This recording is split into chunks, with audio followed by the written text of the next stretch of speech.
At this point in the letter, Stuart's pen ran dry from the long words, and Stuart had to get the storekeeper to lower him headfirst into a bottle of ink so he could refill his pen. Then he went back to letter writing. This is an old-fashioned fountain pen that you put ink into when you need to. "Forgive me, Miss Ames," continued Stuart, "for presuming to strike up an acquaintance on so slender an excuse. But of course the fact is, as you yourself must know, there are very few people who are only 2 inches tall. I say 2 inches, actually I'm a little bit taller than that. My only drawback is that I look a little bit like a mouse. I'm nicely proportioned, however. I am muscular beyond my years, and let me be blunt. My purpose in writing this note is to suggest that we meet.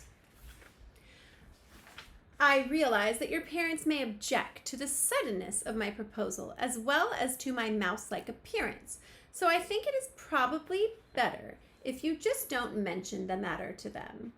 What they don't know won't hurt them. However, you probably understand more about dealing with your father and mother than I do, so I won't try to instruct you, but will leave everything to your good judgment. Being an outdoors person, I am camped by the river, in an attractive spot at the foot of Tracy's Lane. Would you care to go for a paddle with me in my canoe? How about tomorrow afternoon toward sundown, when the petty annoyances of the day are behind us and the river seems to flow more quietly in the long shadows of the willows? These tranquil spring evenings are designed by special architects for the enjoyment of boatmen. I love the water, dear Miss Ames, and my canoe is like an old and trusted friend." Stuart forgot in the excitement of writing Harriet that he did not own a canoe. "If you wish to accept my invitation, be at the river tomorrow at 5 o'clock. I shall await your arrival with all the eagerness I can muster. And now I must close this letter and catch up on my errands. Yours very truly, Stuart Little." After Stuart had sealed his letter in an envelope, he turned to the storekeeper. "Where can I get hold of a canoe?" he asked. "Right here," replied the storekeeper. He walked over to his souvenir counter and took down a little birch bark canoe with the word "Summer Memories" stamped on the side. Stuart examined it closely. "Does she leak?" asked Stuart. "It's a nice canoe," replied the storekeeper, bending it gently back into shape with his fingers.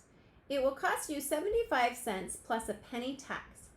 Stuart took out his money and paid the man. Then he looked inside the canoe and noticed that there were no paddles. "What about paddles?" he said, making his voice sound businesslike. What about paddles? There, that was businesslike, wasn't it? The storekeeper hunted around among the souvenirs, but he couldn't seem to find any paddles. So he went over to the ice cream counter and came back with 2 little cardboard spoons, the kind you use for eating ice cream on picnics. "These will work out all right as paddles," he said. Stuart took the spoons, but he was disgusted with the looks of them. He is a little bit cranky, huh? The storekeeper carried the canoe and the paddles out in front of the store and set them down in the street. He wondered what this tiny boatman would do next, but Stuart never hesitated. Taking a piece of thread from his pocket, he lashed the paddles to the thwarts, swung the canoe lightly up on his head, and walked off with it as calmly as though he were a Canadian guide. He was very proud of his ability with boats, and he liked to show off. It's not very humble, is it? Here's his boat, his canoe that says "Summer Memories." For chapter 13, what is our setting? Remember, Stuart has gone somewhere else. He is now in the town of, do you remember? Ames Crossing. So you are going to draw the setting. You're going to trace Ames Crossing, and you are going to draw Ames Crossing. I have written up top the very long and beautiful description that was in the chapter describing what the town looks like. You have room at the bottom to write a sentence about your picture. Have fun.